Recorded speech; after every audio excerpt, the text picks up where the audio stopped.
గురుగారు, మకర సంక్రమణ పుణ్యకాలంలో ఏ రాశుల వాళ్ళు ఎలాంటి జాగ్రత్తలు తీసుకోవాలి? తప్పకుండా అమ్మ. ఓం శ్రీ గురుభ్యో నమః. మిథున రాశి వాళ్ళకి 8వ స్థానంలో రవి యొక్క సంచారం.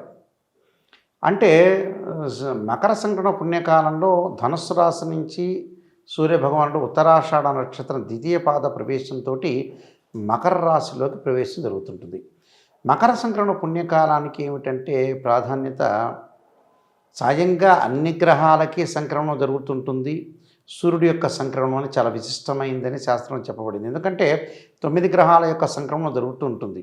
అంటే 12 రాశుల్లో 9 గ్రహాలు ఒక రాశి నుంచి మరొక రాశికి మారుతూ ఉంటాయి. సహజంగా రాహుకేతులు 18 నెలలని, అలానే గురువు సంవత్సర కాలమని, శని 2.5 సంవత్సరాలని, రవి బుధ శుక్ర గ్రహాలు నెల రోజుల పాటు ఒక రాశి నుంచి మరో రాశి మారటం, కుజుడు 45 రోజుల పాటు మారుతాడు, చంద్రుడు 2.5 రోజులు మారుతాడు. ఇక్కడ ఏదైనా సరే సూర్యుడు ప్రత్యక్ష దైవము, గ్రహాలకు రాజు. అలానే సూర్య సిద్ధాంతాన్ని అనుసరించబడి పంచాంగం తయారు చేయబడింది కాబట్టి సూర్యుడు యొక్క ప్రాధాన్యత అనేది చాలా విశిష్టమైంది.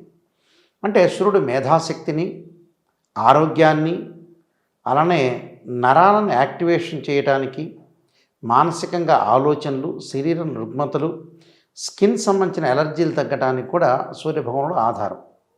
అంటే సూర్యుడు బాగుంటేనే మనకు అన్నీ కూడా యాక్టివ్నెస్ ఉండటానికి కారణం అదే. సహజంగా చూడండి, ఎండ ఉంటే మనిషి యాక్టివ్నెస్లో ఉంటాడు, చలి ఉంటే యాక్టివ్నెస్లో ఉండదు. అంటే సూర్యుడి యొక్క రశ్మి, అంటే సూర్యుడికి సంబంధించిన సన్ రేస్ అనేది మన మీద పడితేనే మంచిది. అందులో ఉత్తరాయణ పుణ్యకాలంలో సూర్యుడి యొక్క ప్రాధాన్యత చాలా విశిష్టమైంది. అంటే ఉత్తరాయణ పుణ్యకాలం ప్రారంభంలో సూర్యుడి యొక్క ఆరాధన చాలా ముఖ్యమైంది. అలానే దక్షిణాయన పుణ్యకాలంలో కూడా కర్కాటక రాశిలోకి సూర్యుడు ఏర్పడటం వల్ల కూడా మనం ప్రాధాన్యత సంతరించుకుంది. అందువల్ల ఉత్తరాయణ పుణ్యకాలంలో ప్రారంభంలో సూర్యుడి యొక్క ఆరాధన చేయాలి, సూర్యనారాయణ స్వామిని ఆరాధన, పరమేశ్వరుడు యొక్క ఆరాధన చేయాలని మనకి వేదాలు చెప్తున్నాయి. ఇక్కడ మనకి సంక్రమణాలు చాలా ఉన్నాయి. 12 సంక్రమణాలు 12 రాసుల్లో జరుగుతుంటాయి. 9 గ్రహాలు అంటే 108 సంక్రమణాలు ఉన్నాయి. సూర్యుడికి చాలా అత్యధికంగా ప్రాధాన్యత ఇచ్చారు. అయితే మకర సంక్రమణ పుణ్యకాలంలో సహజంగా సూర్యుడు ఒక రాశి నుంచి మనం చూస్తే 3, 6, 10, 11 స్థానాలు సుఫలితాన్ని ఇస్తాడని, కొన్నిటికి మధ్య రకంగా ఇస్తాడని, కొన్నిటికి అసలు బాగుండదని కూడా మనం గోచారం చెప్పబడింది. ఈ గోచారంలో మిథున రాశి వాళ్ళకి మనం తీసుకుంటే 8వ స్థానంలో సూర్యభగవానుడు ఈ నెల రోజుల పాటు కూడా, అంటే దాదాపు ఈ పుష్యమాసం మొత్తం కూడా సూర్యభగవానుడు మకర రాశిలో సంచారం చేస్తారు. అంటే ఇది శూన్యమాసం అని అర్థం. 8వ స్థానంలో రవి ఉండటం వల్ల ఏం జరుగుతుంది? కొంత ఆరోగ్యాన్ని కాపాడుకోవాలి. అసలు 8వ స్థానంలో సూర్యుడి యొక్క దోషం లేదని కూడా కొన్ని గ్రంథాలు రాయబడ్డాయి. అయినా మనం ఆరోగ్యపరంగా మనం జాగ్రత్త తీసుకోవాలో ప్రధానంగా జాగ్రత్త తీసుకొని ముందుకు వెళ్ళాలి. అంటే ఆరోగ్యాన్ని మనం కాపాడుకుంటే జీవితంలో అన్ని విషయాల్లో మనం ముందుకు వెళ్ళగలుగుతాము. అంటే వీళ్ళకి ఏం జరుగుతుంది? ఆరోగ్యపరంగా కాపాడుకోవాలి. ఆర్థిక లావాదేవీలు చాలా బాగుంటాయి. అలానే కొడుకుల యొక్క సహకారము, కూతుళ్ళ యొక్క సహకారము, తల్లిదండ్రుల యొక్క సహకారము, అనుబంధ బాంధవ్యం బాగా పెరిగే అవకాశం ఉంటుంది. ప్రతి పనిలో కూడా ఆలోచనలు తగ్గించాలి, ఆరోగ్యాన్ని కాపాడుకోవాలి. భార్యాభర్తల మధ్యలో అనుకూలంగా ఉంటుంది. ప్రతి దానిలో కూడా మానసికమైన ఆందోళనలు తగ్గించుకోవాలి. శరీరాన్ని కాపాడుకుంటూ జీవితాన్ని నడిపించుకుంటూ ఉండాలి. అంటే భగవంతుడు ఇచ్చిన కాలం ఏదైతే ఉంటుందో ఆ కాలాన్ని మనం సక్రమంగా వినియోగించుకొని జీవితాన్ని ముందుకు నడిపించుకొని వెళ్ళాలి. అది అసలు మానవుడి యొక్క ధర్మం. ఎన్ని భగవద్గీతలు చెప్పినా, ఏ పురాణాలు చెప్పినా, ఏ ఇతిహాసాలు చెప్పినా 4 సెంటెన్స్ కంటే కూడా ఏమి ఉండదు ప్రపంచంలో.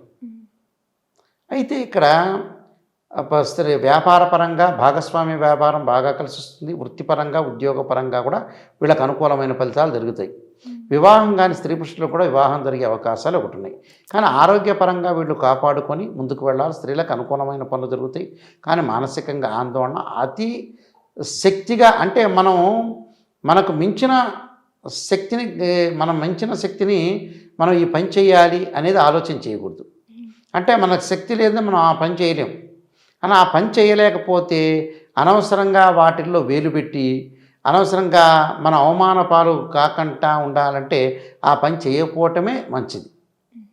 స్త్రీలు ఆ విషయాలు ఆలోచన చేయాలి. దానితో పాటు విద్యార్థులకు అనుకూలమైన కాలమే, విద్యార్థులకు ఎలాంటి ఇబ్బందులు లేవు. అలానే మెడికల్ వాళ్ళు కానీ, చదువుతున్న విద్యార్థులు కానీ, అలానే ప్రతి వాళ్ళకు కూడా చాలా అనుకూలం. అంటే వృత్తి ఉద్యోగ వ్యాపారాలు చదువులో చేస్తున్న విదేశీయానం కలిగే అవకాశం ఉంటుంది. అలానే విదేశాలకు వెళతారు. అలానే వాళ్ళు ఏదైతే చేస్తున్నారో వ్యాపార సంస్థ నుంచి, కంపెనీ నుంచి కూడా వాళ్ళు విదేశాలకు వెళ్ళే అవకాశం ఖచ్చితంగా ఉంటుంది. అంటే అష్టమ స్థానం రవి అంటే కంటి జబ్బులు ఉన్నవాళ్ళు జాగ్రత్త ఉండాలి. అంటే కంటి జబ్బులు ఉన్న వ్యక్తులు, ఉష్ణ శరీరం ఉన్న వ్యక్తులు మటుకు కొద్దిగా జాగ్రత్తగా ఉండి ఆరోగ్యాన్ని కాపాడుకోవడానికి ముందుకు వెళ్ళాలి. దానికి ఎలాంటి పరిహారాలు చేయాలంటే తప్పకుండా వాళ్ళు చేయాల్సింది సూర్యుడు యొక్క మంత్రాన్ని చదవాలి. సూర్యుడు యొక్క మంత్రాన్ని చదవాలి. విష్ణు సహస్రనామ పారాయణము చేయాలి. అంటే త్రయంబకం యజామహే సుగంధిం పుష్టివర్ధనమని త్రయంబక మంత్రం ఒకటి, తత్పురుషాయ విద్మే మహాదేవాయ ధీమహే తన్నో రుద్ర ప్రచోదయాత్ అనే మంత్రాన్ని చక్కగా చదువుకోవాలి. సూర్యుడికి అర్ఘ్యం విడవాలి. గోధుమలు దానం చేయాలి. ఇంటిలో సూర్యుడికి సంబంధించిన ఆదివారం రోజున ఉపవాసం చేయాలి. ఉపవాసం చేసి సాయంకాలం సూర్యుడి యొక్క ఆరాధన చేయాలి. తలస్నానం చేసిన తర్వాత సబ్బు కానీ షాంపూ కానీ రుద్దుకోకుండా ఉదయం పూట సూర్యుడి యొక్క ఆరాధన, అల్ప ఆహారాన్ని భుజించి గోధుమ రవ్వతో చేసిన ఉప్మాని కానీ, గోధుమ రవ్వతో చేసిన దాన్ని కానీ నైవేద్యంగా కొద్దిగా స్వీకరించి సాయంత్రం వరకు ఉండి సాయంత్రం సూర్యుడి యొక్క తదనంతరం కూడా సూర్యుడి యొక్క ఆరాధన చేయాలి. సూర్యుడికి అష్టోత్తరము పూజ చేయటం, సూర్య అభిషేకము, సూర్య ఆరాధన, సూర్య స్తోత్రాలు, అలానే ఆదిత్య హృదయ పారాయణం చేయటం కూడా చాలా మంచిది. చేయటం వల్ల వీళ్ళకి మంచి మేలు జరిగే అవకాశం ఖచ్చితంగా ఉంటుంది. అలానే కన్యారాశి వాళ్ళకు వచ్చేటప్పటికల్లా 5వ స్థానంలో సూర్యుడి యొక్క ఆరాధన. అంటే సూర్యుడు వల్ల 5వ స్థానంలో ఉండటం వల్ల పిల్లల గురించి, అలానే సంతానపరంగా కొన్ని ఇబ్బందులకరమైన వాతావరణం, ఆరోగ్యపరంగా అనుకూలంగా ఉంటుంది. ఆర్థిక సమస్యలు వెంటాడుతూ ఉంటుంటాయి. అంటే ఆర్థిక పరంగా జాగ్రత్తగా ఉండాలి. అంటే మనం ఇచ్చిపుచ్చుకోవటాల్లో, లావాదేవీల విషయంలో కానీ ప్రతి విషయంలో కూడా కొన్ని మార్పులు వస్తాయి. కాబట్టి జీవితంలో మార్పులు రాకుండా బంధువుల విషయంలో సఖ్యతగా ఉండి ఆరోగ్యాన్ని కాపాడుకుంటూ ఎక్కడ వివాదాలు, ఆవేశాలు లేకుండా ముందుకు వెళ్ళాలి. స్త్రీలకి కన్యారాశి వల్ల కొంత ఆవేశం ఎక్కువై అనవసరంగా డబ్బులు ఖర్చు పెట్టే అవకాశాలు ఎక్కువ ఉంటాయి. ఆ డబ్బులు ఖర్చు పెట్టుకోకుండా ఎంత పొదుపు చేయాలో అంత పొదుపు చేయటం, మాటను కూడా కొంత పొదుపు చేసుకొని ఎవరితో ఏది పడితే అది మాట్లాడకుండా చాలా జాగ్రత్తగా నిశ్చితమైన స్వభావంతో, స్థిర చిత్తంతో, అలానే స్థిరమైన నిర్ణయాలు తీసుకోవటం, వృత్తి ఉద్యోగ వ్యాపారాల్లో చాలా అనుకూలమైన వాతావరణం కలిగే అవకాశం ఎక్కువ ఉంటుంది. విదేశీయాలకు వెళ్ళే అవకాశాలు కూడా బాగా ఎక్కువ ఉంటాయి. అంటే విదేశానికి వెళ్ళే అవకాశాలు మెండుగా ఉండే అవకాశం ఉంది. ప్రయాణాల వల్ల లాభం కలుగుతుంది. నీటి మీద, సముద్రం మీద, వాహనాల మీద వెళ్ళేటప్పుడు బహుజాగ్రత్తగా ఉండటం చాలా మంచిది. అయితే వీళ్ళు పాటించాల్సిన నియమం ఏంటంటే ఆదిత్య హృదయాన్ని పారాయణం చేయాలి. అంటే ఉదయం పూట సూర్యుడి యొక్క ఆరాధన చేసి ఉపవాసం చేసి సాయంకాలం ఆదిత్య హృదయాన్ని పారాయణం చేసి చక్కగా ఒక పీట మీద ఎర్రని ముగ్గుతో వేసి, అలానే ఎర్రని వస్త్రాన్ని పరిచి దాని మీద గోధుమలు పోసి ఒక కలశాన్ని బట్టి సూర్యుడి యొక్క ప్రతిమను పెట్టి సూర్యనారాయణ స్వామిని ఆరాధన చేయాలి. సూర్యుడి యొక్క అష్టోత్తరము, సూర్యుడి యొక్క అభిషేకము, సూర్యుడి యొక్క స్తోత్రాలు పారాయణం చేయటం, అంటే సూర్యనారాయణ స్వామి వ్రతాన్ని చేయటం చాలా మంచిది. అంటే సూర్యుడి యొక్క వ్రతాన్ని చేయటం వల్ల మేధాశక్తి, అపారమైన తెలివితేటలు, ఆరోగ్యము, ఆర్థిక పరంగా ఉండే లావాదేవీలు కూడా కలిగే అవకాశాలు బాగా ఎక్కువ ఉంటాయి. కాబట్టి తప్పకుండా ఈ రాశి వాళ్ళు ఇవి చేయటం వల్ల చాలా సదా మేలు జరిగే అవకాశం ఉంటుంది. అలానే మకర రాశి వాళ్ళకి జన్మంలో సూర్యుడు ఉండటం వల్ల ఆరోగ్యపరంగా బహుజాగ్రత్తగా ఉండాలి. అంటే ఈ పుష్యమాసం 4 రోజుల పాటు కూడా ఆరోగ్యాన్ని పట్ల శ్రద్ధ పెట్టాలి.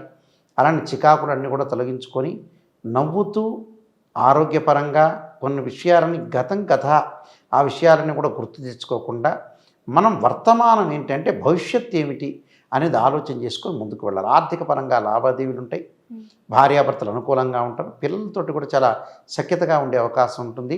భాగస్వామ్య వ్యాపారం బాగా కలిసి వచ్చే అవకాశం, విదేశాలకు వెళ్ళే అవకాశం ఉంటుంది. ప్రయాణం వల్ల లాభం కలిగే అవకాశం ఉంటుంది. ఉద్యోగంలో ప్రమోషన్లు వచ్చే అవకాశం ఉంది. ఆదరాభిమానం బాగా పెరిగే అవకాశం ఎక్కువగా ఉంటుంది. స్త్రీలకు కూడా చాలా మంచి అనుకూలమైన కాలం. ఆరోగ్య స్థితిగతులు మెరుగుపరుచుకోవాలి.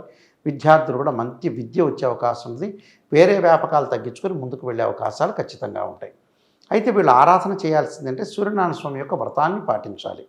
అంటే సూర్యుడి యొక్క వ్రతాన్ని పాటించడం అంటే ఏంటంటే ఈ పుష్యమాసంలో 4 ఆదివారాలు కూడా ఉపవాసం ఉండి ఉదయం పూట సూర్యుడి యొక్క ఆరాధన చేయటం, స్త్రీలు కానీ పురుషులు కానీ చక్కగా స్నానం చేయటం, చేసిన తర్వాత మధ్యాహ్న కాలంలో అల్పాహారాన్ని భుజించవచ్చు. ఎందుకంటే దీర్ఘకాలిక వ్యాధులు ఉన్నాయి, అంతసేపు ఉండలేకపోతున్నారు. అంటే గోధుమ రవ్వతో చేసిన ఉప్మాను కానీ, గోధుమ రవ్వతో చేసిన, గోధుమ పిండితో చేసిన ఏదైనా సరే, అంటే వెల్లిపాయ ఉల్లిపాయ తీసుకోకుండా గోధుమ రవ్వతో గోధుమ పిండితో చేసిన చపాతీ కానీ లేకపోతే ఉప్మా కానీ ఏదైనా సరే ఈ పదార్థంతో చేసిన వంటకాన్ని నూనె లేకుండా తిని మళ్ళీ సాయంత్రం పూట స్నానం చేసి, అంటే ఉదయం పూట తల మీద సబ్బు కానీ షాంపూ కానీ రుద్దుకోకూడదు. స్నానం చేసి ఉదయం సూర్యారాధన చేసి తర్వాత సాయంత్రం పూట సూర్యనారాయణ స్వామి యొక్క వ్రతాన్ని ఆచరించాలి. సూర్యనారాయణ స్వామి యొక్క వ్రతం అంటే, సూర్యుడి యొక్క వ్రతం అంటే ఏమిటంటే, ఒక పీట తీసుకోవాలి, చక్కగా పీట కింద ముగ్గు వేయాలి. ఆ పీట మీద కూడా కుంకుమతోటి, అంటే సూర్యుడు రక్తవర్ణం రక్తగంధం అంటాం మనం, అందువల్ల సూర్యుడి యొక్క ఆరాధన చేసేటప్పుడు కుంకుమతోనే ముగ్గు వేసి దాని మీద చక్కగా ఎర్రని వస్త్రాన్ని పరిచి రాగి కలశంలో మామిడాకులు కానీ తమలపాకులు కానీ వేసి, రాగి చెంబులో అక్షతలు, అలానే పసుపు కుంకుమ, ఒక రాగి నాణెము, ఒక పుష్పము వేసి తమలపాకులు కానీ మామిడాకులు కానీ పెట్టి, అలానే కొబ్బరికాయని పెట్టి, ఎర్రని జాకెట్ వస్త్రాన్ని పెట్టి, వెనక వైపు సూర్యనారాయణ స్వామి యొక్క పటాన్ని పెట్టి, ముందు వైపు పసుపు గణపతి, ఆ కలశాన్ని కానిచ్చి సూర్యభగవానుడి యొక్క ప్రతిమ పెట్టాలి. అంటే సూర్యుడు రక్తవర్ణం రక్తగంధం అంటారు. అంటే సూర్యుడి యొక్క గణపతి పూజ, కలశ స్థాపన, అలానే సూర్యనారాయణ స్వామి యొక్క ఆరాధన. అంటే సూర్యుడి యొక్క అష్టోత్తరము, సూర్యుడి యొక్క పూజ, సూర్యగాయత్రి మంత్రాలు. అంటే ఫస్ట్ గణపతి పూజ చేయాలి, తర్వాత కలశ పూజ, త్రిమూర్తి కలశ పూజ, తర్వాత సూర్యుడి యొక్క ఆరాధన, సూర్యుడి యొక్క అష్టోత్తరము, ఇంకా వీలైతే సూర్యుడి యొక్క ప్రతిమకి పంచామృత అభిషేకం చేయటం చాలా మంచిది. ఇలా చేసి ఈ వ్రతాన్ని చేసుకున్న తర్వాత సూర్యుడికి సంబంధించిన కథలు కూడా ఉంటాయి సూర్యభగవానుడికి. అంటే సూర్యుడి యొక్క భగవంతుడి యొక్క కథలు కూడా ఉంటాయి కాబట్టి ఆ కథలు కూడా చదువుకొని, కొబ్బరికాయ, మీరింట్లో గోధుమ నైవేద్యంతో చేసిన ప్రసాదాన్ని నివేదన చేయాలి. ఇది సూర్యుడికి సంబంధించిన వ్రతం అంటారు. వీలైతే ఒక బ్రాహ్మణోత్తమును కూడా పిలుచుకొని చక్కగా కూడా ఈ వ్రతాన్ని చేసుకోవచ్చు. ఈ సూర్యుడి యొక్క వ్రతాన్ని చేసుకుని ఆ పక్క రోజున ఈ మండపంలో ఉండేవన్నీ కూడా ఆ బ్రాహ్మణుడికి దానం చేయాలి. చేస్తే చాలా మంచిది. అలాగా సూర్యనారాయణ స్వామి యొక్క వ్రతాన్ని చేయటం మంచిది. చేయటం వల్ల కూడా వీళ్ళకి మంచి జరిగే అవకాశం ఖచ్చితంగా ఉంటుంది. అలానే కుంభరాశి వాళ్ళకి వ్యయస్థానం రవి యొక్క సంచారం వల్ల ధనం ఖర్చే అవకాశం ఎక్కువగా ఉంటుంది. వృత్తి ఉద్యోగ వ్యాపార రంగాల్లో కొన్ని చికాకులు కలుగుతుంటాయి. అలానే మళ్ళీ చికాకులు కలుగుతాయి కానీ ఆ ప్రమోషన్లు రావటము, ఉద్యోగపరంగా భాగస్వామ్య పరంగా కూడా అనుకూలంగా ఉంటుంది. కానీ చికాకులు ఎక్కువగా మానసికంగా ఆందోళన కలుగుతుంటుంది. భార్యాభర్తల మధ్యలో కూడా కొన్ని చికాకులు అనేవి వచ్చే అవకాశం ఉంటుంది కదండి. అవన్నీ కూడా తగ్గించుకొని ముందుకు వెళ్ళాలి. ఆ చికాకులు కలగకుండా ఉండటానికి మనం ప్రయత్నం చేయటం అనేది చాలా మంచిది. అలానే విద్యార్థులకు మంచి కాలం, విద్యార్థులు అనుకూలంగా చదువుతారు. అలానే ఎంబీబీఎస్ డాక్టర్స్ కానీ, లేకపోతే చదువుకున్న స్టూడెంట్స్ కానీ, న్యాయమూర్తులు కానీ, ఇన్సూరెన్స్ కంపెనీ వాళ్ళు కానీ, ప్రతి ఉద్యోగ వ్యాపారస్తులు కూడా చాలా అనుకూలంగా ఉంటుంది. కానీ ఆర్థిక స్థితి విషయంలో చాలా జాగ్రత్త ఉండాలి. అంటే ఏది కొనాలో వస్తువు ఊరికే దొరికిందని కొనకూడదు. ఏది కొనాలో అది కొని ముందుకు వెళ్ళాలి. అనవసరమైన ఆలోచనలు, అనవసరమైన విషయాలకి పక్కన పెట్టేసి ప్రశాంతమైన వాతావరణానికి చూసుకోవాలి. విదేశాలకు వెళ్ళే అవకాశం ఉంటుంది, మంచి ఉద్యోగాలు వచ్చే అవకాశం ఉంటుంది. ఉద్యోగం లేని వాళ్ళకి, స్త్రీలకు కూడా చాలా అనుకూలమైన కాలం. వ్యాపార పరంగా కూడా, వృత్తిపరంగా కూడా చాలా అనుకూలమైన కాలం జరిగే అవకాశం ఎక్కువ ఉంటుంది. విద్యార్థులకు కూడా అనుకూలమైన పరిస్థితులు ఉంటాయి. విద్యందు ఏదైతే మిగతా వ్యాపకాలన్నీ కూడా తీసుకుని విద్యను చదువుకోవాలనే ఒక ఆలోచన ఏర్పరిచే అవకాశాలు బాగా ఎక్కువ ఉంటాయి. కాబట్టి ప్రత్యేకంగా వీళ్ళకి సూర్యభగవానుడి యొక్క ఆరాధన చేయటం చాలా మంచిది. ప్రతి పనిలో కూడా విజయం సాధించే అవకాశం అనేది ఖచ్చితంగా ఉంటుంది. బద్ధకంగా కూర్చోకుండా విజయాన్ని సాధించడానికి ముందుకు వెళితే చాలా మంచి సుఫలితాలు జరిగే అవకాశం ఖచ్చితంగా ఉంటుంది. అలానే వీళ్ళు ఆరాధన చేయాల్సింది ఏంటంటే ఓం సూర్యాయ నమః, అలానే ఆదిత్యాయుధ్యే సహస్రకిరణాయ ధీమే తన్నో సూర్య ప్రచోదయాత్ అనేది, ప్రభాకరాయుధ్యే దివాకరాయ ధీమే తన్నో సూర్య ప్రచోదయాత్ అనే మంత్రాన్ని 108 సార్లు పఠించడం.